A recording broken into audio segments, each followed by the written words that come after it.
Durante muitos anos nas modalidades de combate, as pessoas associavam uma boa preparação física ao nível de fadiga. Então, se eu terminei o meu treino muito cansado, se eu vomitei no treino, o treino foi excelente, aí sim é uma boa preparação física. E ainda hoje tem muitos atletas e treinadores que utilizam essa mesma lógica na preparação física desses atletas. Se eu disser que essa lógica pode estar estragando a sua preparação física e a sua performance. Meu nome é Diego Morini, preparador físico especialista em modalidades de combate, já trabalhei em grandes clubes, como Esporte Clube Pinheiros, NAR, trabalhei como preparador físico de seleção brasileira de taekwondo e com diversas modalidades, como taekwondo, wrestling, MMA, muay thai, judô, enfim. E esse quadro é o Brasil Lutas Explica, onde eu trago temas relativos à preparação física para discutir com você e facilitar o seu dia a dia. Vamos lá?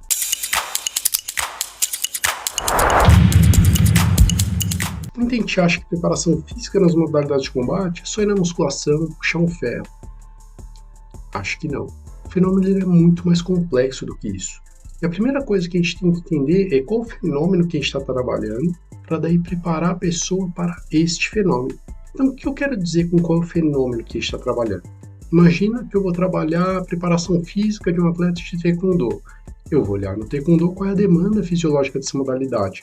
Quantos chutes costuma ter por round, quantos rounds, qual o número de luta que eles costumam fazer por evento, o tempo de intervalo entre rounds, qual a frequência cardíaca durante a luta, qual o nível de lactato que costuma ter pós-luta.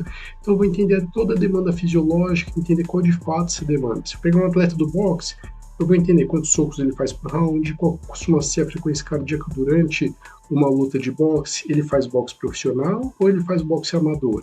Ele costuma fazer várias lutas na mesma semana, como um torneio amador e pesando em cada vez que ele faz luta, ou ele faz boxe profissional, onde ele vai lutar uma vez e pesa no dia anterior. Tudo isso daqui vai influenciar na minha preparação física para aquele atleta. Percebe que o fenômeno ele é muito mais complexo.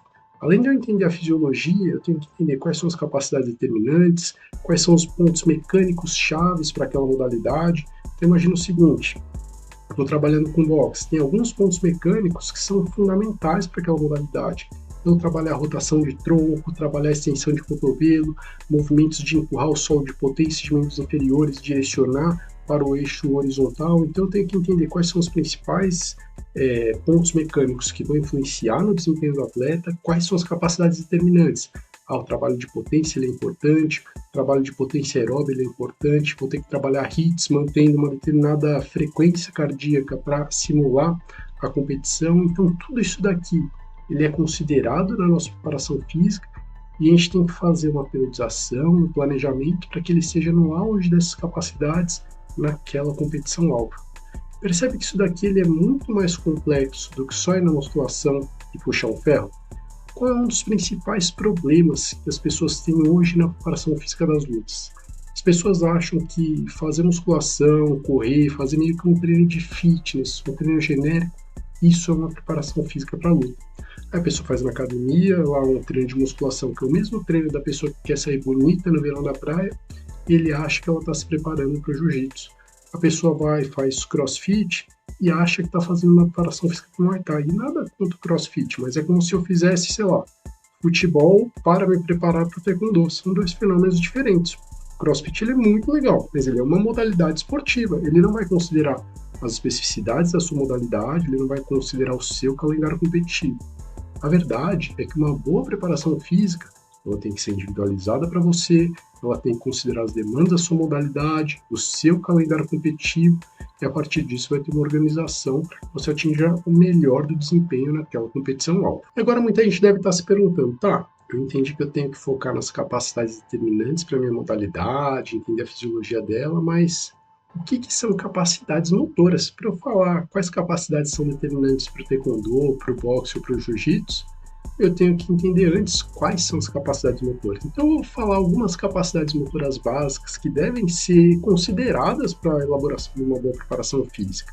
E é importante você ter clareza que dentro da teoria do treinamento, cada uma das capacidades elas se destrincham. Então, vou dar um exemplo aqui.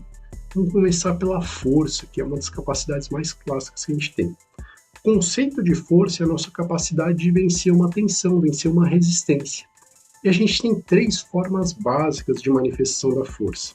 A força vai estar dividida em força máxima, resistência de força e potência. A força máxima, acho que o que mais exemplifica é o teste de 1RM. Então, acho que muita gente já deve ter visto esse teste. A pessoa, para uma repetição máxima no agachamento ou no supino, coloca o máximo de carga e realiza uma repetição. A gente entende que esse é um teste que vai avaliar qual é a força máxima do sujeito, a máxima de capacidade que a pessoa consegue gerar de força para vencer uma resistência. Isso não é num tempo longo, isso é num tempo relativamente curto ali, mas o máximo de contração muscular, o máximo de força que ele consegue exercer. Isso daqui é algo extremamente relevante nas modalidades de combate, porque todas elas possuem categorias de peso.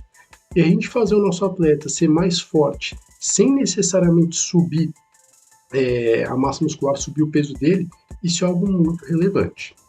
Segunda forma de manifestação da força é a resistência da força. A resistência da força ela é basicamente a nossa capacidade de manutenção da contração muscular ao longo do tempo. Então isso daqui ele vai envolver normalmente fadiga, então a nossa capacidade de ao longo do tempo ter uma manutenção da qualidade da contração muscular.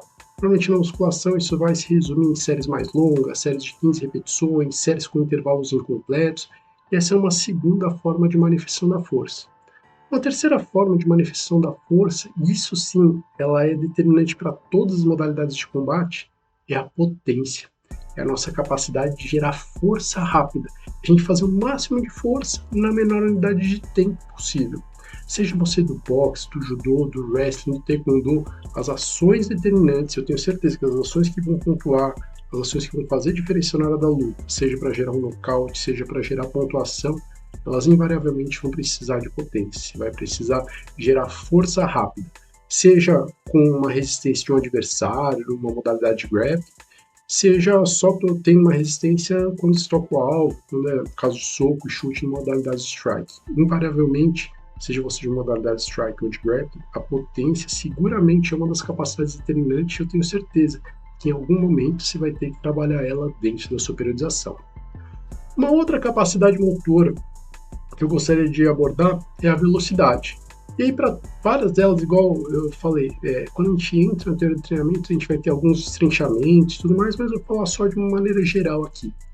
Velocidade não é só você dar um sprint, sair correndo na rua. Velocidade a gente conseguir fazer, obviamente, de um ponto A ao ponto B a menor unidade de tempo possível, tudo bem? Então isso pode ser numa corrida, com um soco, com um chute.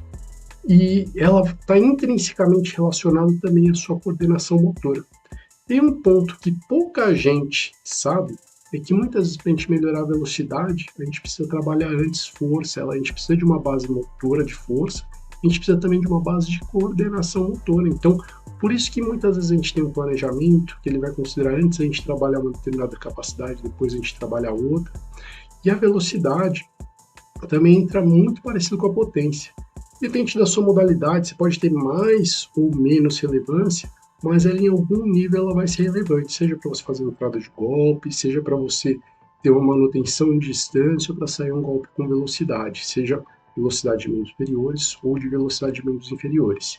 E uma das coisas que influencia muito essa capacidade são treinos pliométricos, treinos que vão envolver o ciclo, alongamento e encurtamento, que eu não vou explicar nessa aula aqui, mas se você quiser saber um pouquinho mais, já deixa aqui nos comentários.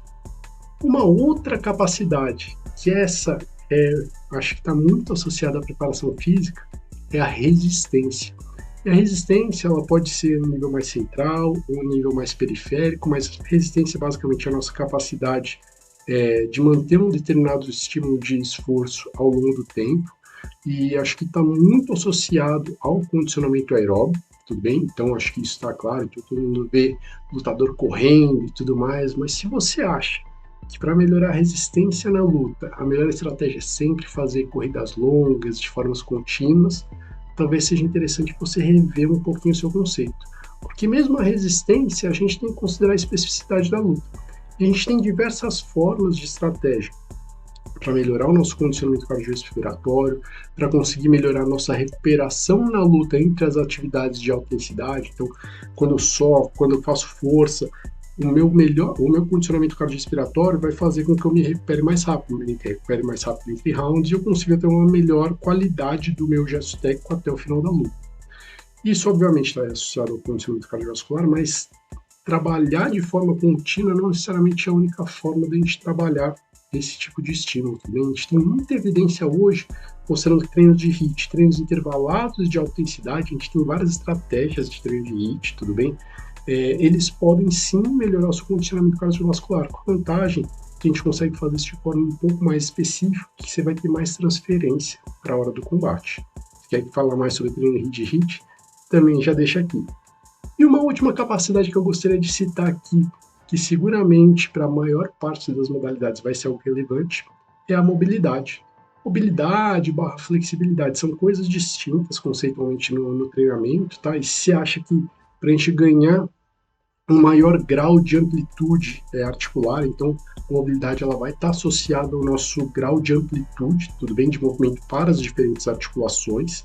Isso daqui vai ser relevante para boa parte das modalidades, então as que envolvem chute acho que é muito claro, taekwondo, karatê, muay thai, mas várias modalidades, você pega o wrestling, por exemplo, muitos movimentos envolvendo muita rotação de tronco, envolvendo graus bons de amplitude articular para dar um supplé, por exemplo. Então, enfim, pega no jiu-jitsu em várias posições de guarda, então guardeiro muitas vezes precisa de mais mobilidade e flexibilidade. Então, são coisas que tem que estar dentro da nossa preparação física, só que tem alguns detalhes. Mobilidade, normalmente a gente faz de forma dinâmica, até para preparar o corpo para o treino que a gente vai enfrentar. Flexibilidade, muitas vezes ele é feito de forma mais estática, isso daqui gera um certo grau de fadiga, ou de forma aguda a gente perde capacidade de fazer força. Então não é tão simples a gente elaborar, organizar sessões de treino de forma a ter ganho para essa capacidade, ganho para outra. Por isso que a gente precisa de um certo planejamento. Não adianta só fazer isso daqui de qualquer jeito. E agora que você entendeu que tem várias capacidades motoras, que tem diversas estratégias para trabalhar cada uma delas, deve estar óbvio que talvez a gente precise de um certo planejamento e uma certa organização para trabalhar essas capacidades para que eu consiga atingir o meu objetivo. Então, se eu trabalhar tudo ao mesmo tempo, pode ser que uma capacidade concorra com a outra, ou pode ser que eu não dê foco suficiente em uma determinada capacidade para ter uma melhora. E a organização disso daqui, primeiro, ela é mais complexa do que ela parece. Eu tenho que levar em conta o seu calendário competitivo, ao mesmo tempo eu tenho que levar em conta o seu condicionamento. Então, tem modelos de periodização que são mais recomendados para pessoas mais bem treinadas, tem modelos de periodização que são mais recomendados para pessoas menos treinadas. Se estou começando agora, talvez se eu trabalhar tudo meio que ao mesmo tempo, cara, eu vou melhorar pra caramba, porque praticamente qualquer coisa se eu fizer agora, eu vou melhorar.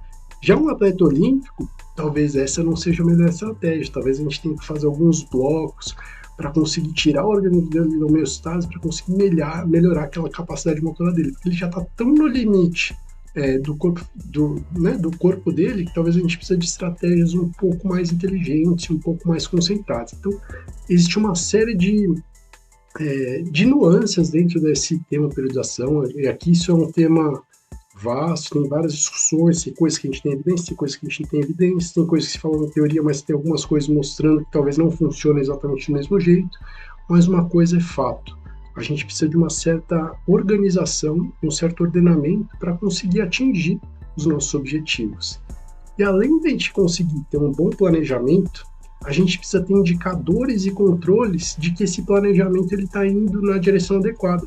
Então, às vezes, quando eu estou montando uma periodização, estou montando um treino, eu tenho uma certa expectativa. Imagina que eu tenho uma hipótese. Eu acho que essa semana o treino vai ser forte, então eu coloquei um microciclo de choque, a gente fala. Que a pessoa não vai ter um tempo de recuperação suficiente ali entre as sessões de treino, vai chegar no final de semana com uma carga acumulada muito elevada. E aí, quando a gente avalia, os caras chegaram tranquilo. Talvez o meu treino não foi o que eu estava planejando. E aí, de repente, eu vou replanejar. Semana que vem ia ser regenerativa. Vou manter isso daqui, eu vou ajustar para semana que vem. Ou tem um bloco de treinamento que eu gostaria que eles melhorassem a força ou melhorassem a resistência, e eles não melhoraram. E aí, eu mudo de bloco? Ou eu aumento o bloco e mudo a estratégia? Eu só consigo ter esse tipo de decisão se eu tiver ferramentas de controle. E aí a gente entra no que a gente chama de monitoramento de cargas de treino, avaliações motoras para a melhora do desempenho. Então, tudo isso daqui ele tem que ser considerado. Então, uma preparação física profissional, ela envolve o que eu chamo de 3 pilares, que é o planejamento, a execução e o controle. Onde o planejamento está associado com essa periodização, considerando a especificidade da modalidade, a organização das cargas de treino ali para ele atingir o pico de rendimento na competição principal. A execução ela está associada com o treino propriamente dito, o dia a dia do treino, e o controle está associado com esses indicadores que eu falei. Então isso daqui compõe uma preparação física profissional. Percebe que é algo muito mais complexo do que simplesmente você fazer o treino de crossfit, o treino de fitness, você associar o treino de musculação, corrida e o seu treino técnico. Isso daqui, aqui a gente está começando a falar de preparação física para uma determinada modalidade. E eu queria falar de um erro que é um erro básico que muita gente comete, que é, se eu pegar o campeão olímpico da minha modalidade e fizer a mesma preparação física que ele, será que eu vou ter esses mesmos resultados? E a verdade é que possivelmente você só vai se machucar se você fizer isso. Eu costumo dar o exemplo que se eu pegar o Michael Phelps, que é o maior medalhista olímpico que a gente tem aqui nas modalidades, se eu pegar o treino dele, eu quiser eu mesmo reproduzir, eu vou no máximo ganhar lesão. Eu não vou nunca classificar nos Jogos Olímpicos, muito menos conseguir 8 medalhas em uma mesma edição de Jogos. Então, é muito importante que os treinos, a sua preparação física, ela considere qual é o seu nível básico de condicionamento físico, nível de força, velocidade, resistência, de coordenação, qual é o seu nível competitivo.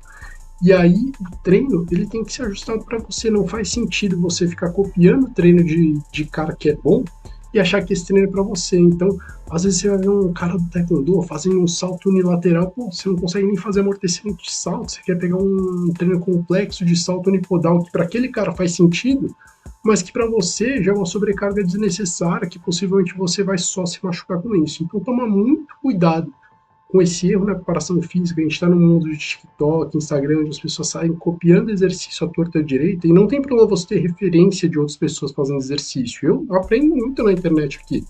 Só que eu tenho consciência de esse exercício, ele pode ser interessante? Legal, ele é interessante para quem e quando. Isso daqui é um ponto básico, não adianta só copiar e colar.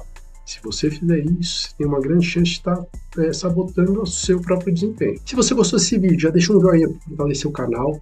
Manda esse vídeo, manda essa dica para aquele atleta que costuma fazer só aquele treino no pain, no gain, que costuma fazer um treino genérico e acha que está fazendo uma boa preparação física para a modalidade dele. E se você quer se aprofundar nessa temática de preparação física específica para lutadores, eu tenho um artigo gratuito e completo lá no nosso blog da Brasil Lutz. Vou deixar o link aqui na bio, cola lá e vem aprender um pouquinho mais sobre preparação física na modalidade de combate. Se você quiser saber um tema específico, quer que eu grave uma aula sobre algum tema que te interesse, que vai te ajudar, deixa aqui nos comentários, quem sabe mais pra frente a gente não faz um episódio sobre isso.